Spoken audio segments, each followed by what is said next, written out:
sommaire de cette émission, un reportage sur l'association Moulins et Patrimoine de Saint-André. Mais tout de suite, retrouvons notre invité Jean-Pierre Bauchet, président bénévole à l'association ADMR mauriennaise à Saint-Julien-Mont-Denis. Jean-Pierre Bauchet, bonjour. Bonsoir. Vous êtes président bénévole à l'ADMR de Saint-Julien-Mont-Denis depuis 1969. Alors dites-nous un peu, qu'est-ce que c'est l'ADMR et où êtes-vous situé en Maurienne? L'ADMR, la mauriennaise, est située sur Saint-Julien-Mont-Denis, assez locaux sur Saint-Julien-Mont-Denis depuis peu de temps. Nous intervenons sur deux cantons, depuis Villard-Gondran jusqu'à Saint-Martin-d'Arc. Donc vous avez fusionné les cantons de Saint-Jean-de-Maurienne et de Saint-Michel-de-Maurienne. Depuis quand et pourquoi? Ça s'est fait naturellement au fil du temps, puisque la première association qui s'est créée en Maurienne a été Ossois et Saint-Martin-la-Porte. Et l'association de Saint-Julien s'est créée, elle, qu'en 1964. Dans les années 70, au départ de la travailleuse familiale de Saint-Martin-la-Porte, les bénévoles ont décidé de fusionner ensemble. Et de ce fait, nous sommes intervenus directement sur deux cantons, naturellement, sans se poser de questions, ni politiques, ni quoi que ce soit. Ça s'est fait tout à fait naturellement. Donc, qui dit deux cantons dit une diversité des communes. Vous pouvez nous préciser dans quelle commune vous intervenez? Nous intervenons sur la commune de Villard-Gondran, de Saint-Julien-Mont-Denis, de Montrichet-Albanne, Saint-Martin-la-Porte, Saint-Michel pour le service famille et Saint-Martin-d'Arc, tous services confondus. Donc 6 communes sur 2 cantons. Quels sont les besoins des patients et qui sont les personnes concernées? Plus des personnes âgées ou justement il y a de plus en plus de besoins? L'ADMR a 2 services. Donc un service famille, qui emploie une TSF, et un service personnes âgées. Aujourd'hui, sur le département de la Savoie et même au niveau national, le service personnes âgées est beaucoup plus important que le service famille. C'est vrai qu'en gros, le service personnes âgées, personnes handicapées représente 17 à 18 000 heures, alors que le service famille représente 2 à 3 000 heures. Comment vous expliquez cette importance vis-à-vis des personnes âgées? Le vieillissement de la population, tout d'abord, puisque nous nous mettons dans le cadre des personnes âgées, les personnes de plus de 60 ans. Mais le vieillissement de la population est tel que nous sommes contraints, contraints c'est beaucoup dire, nous intervenons davantage chez les personnes de 75-80 ans, puisque l'espérance de vie est beaucoup plus importante. Donc on en déduit que les établissements, les structures adaptées sont pleines? Le service de maintien à domicile ne remplacera jamais une structure d'accueil, quelle qu'elle soit. Nous avons nos limites, le service de maintien à domicile a ses limites. Nous pouvons intervenir au maximum 3, 4 ou 5 heures par jour, grand maximum.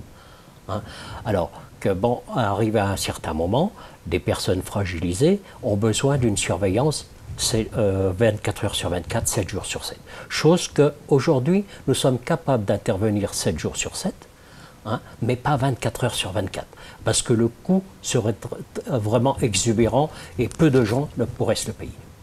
Merci pour ces explications. Donc avant de continuer l'interview, je vais vous proposer, Monsieur Bauchet, de regarder un reportage proposé par l'équipe de Maurienne TV sur l'association Moulins et Patrimoine de Saint-André. D'accord. À proximité de Modane, sur la commune de Saint-André, il existe une association Moulins et Patrimoine de Saint-André. Créée en 1992, le président Dominique Bénard nous présente avec détail les différents projets accomplis depuis plusieurs années. Donc c'est une association qui a été créée en 1992. Il faut remettre un peu la situation dans son contexte. La commune a un patrimoine très diversifié en ce qui concerne surtout le petit patrimoine rural.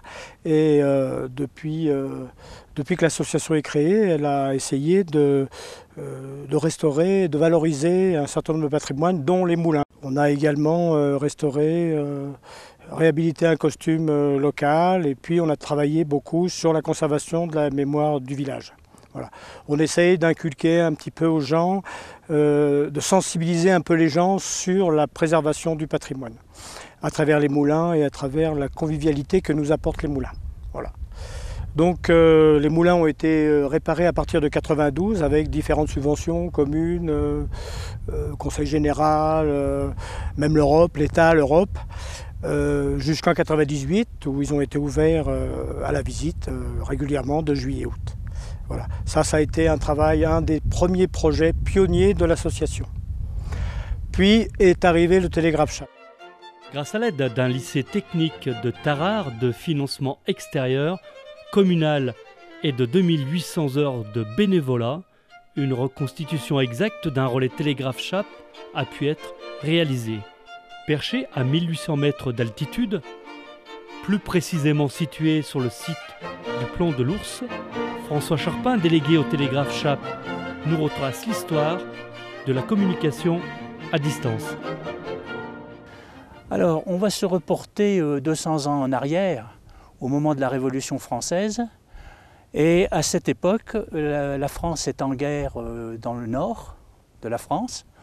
Et Claude Chappe, donc ingénieur, a mis au point un mécanisme qui permet de transmettre les messages d'une manière confidentielle entre Paris et Lille.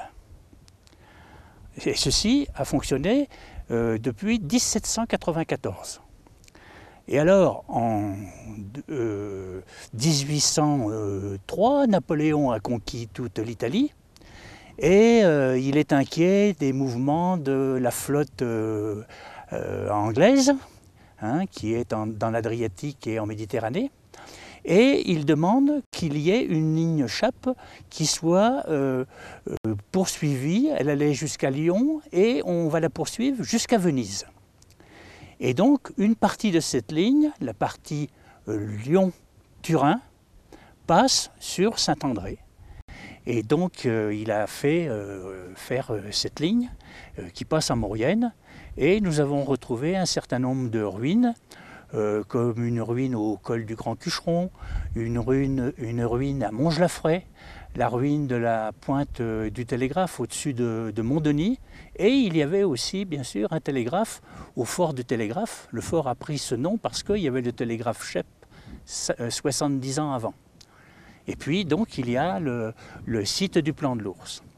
Alors, le poste du télégraphe que vous voyez derrière est équipé de lunettes de longue vue qui permettent de voir les postes adjacents, et vous en voyez une là sur le mur ouest qui regardait du côté du poste d'Orel existant à l'époque.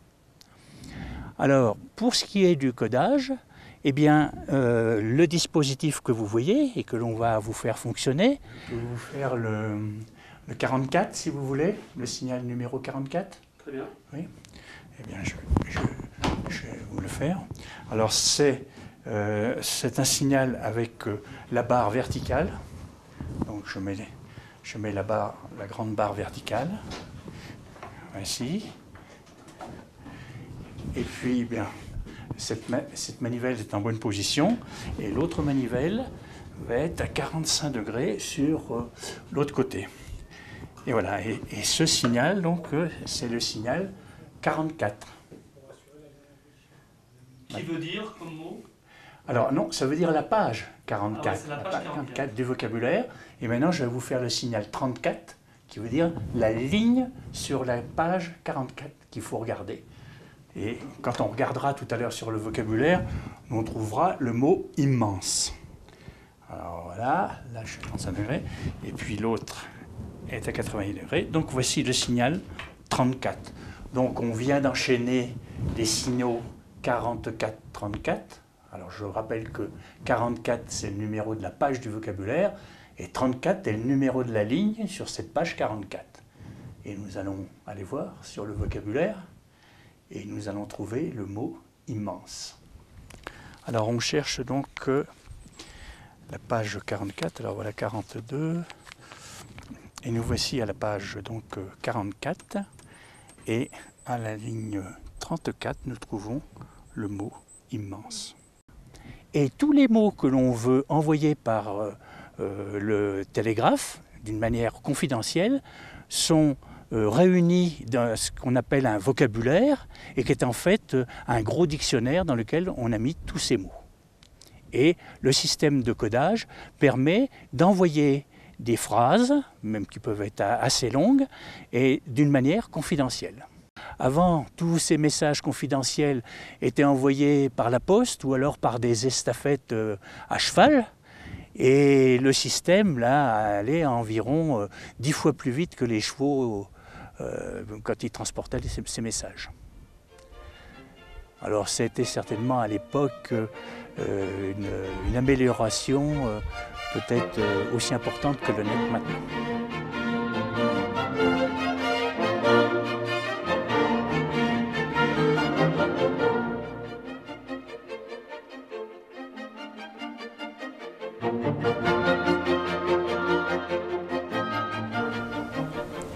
Très bien.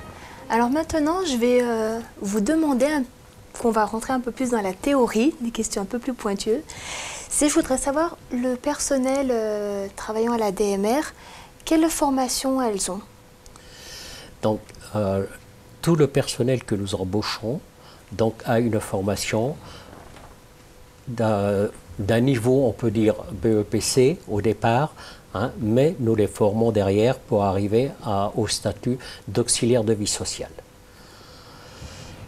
La formation chez nous est quelque chose d'impératif. Nous n'embaucherons jamais une salariée qui refuse de faire de la formation. Parce que, premièrement, tout simplement parce que bon, les besoins sont tels, nous sommes confrontés sur le terrain à tellement de cas différents que nos salariés ont besoin d'une adaptation à tous les cas.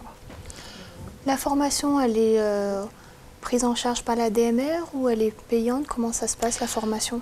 La formation continue que nous faisons avec nos salariés, donc il y a déjà au cours de la première année d'embauche 12 jours de formation obligatoire à la connaissance de la DMR, à la manutention de personnes âgées, hein, à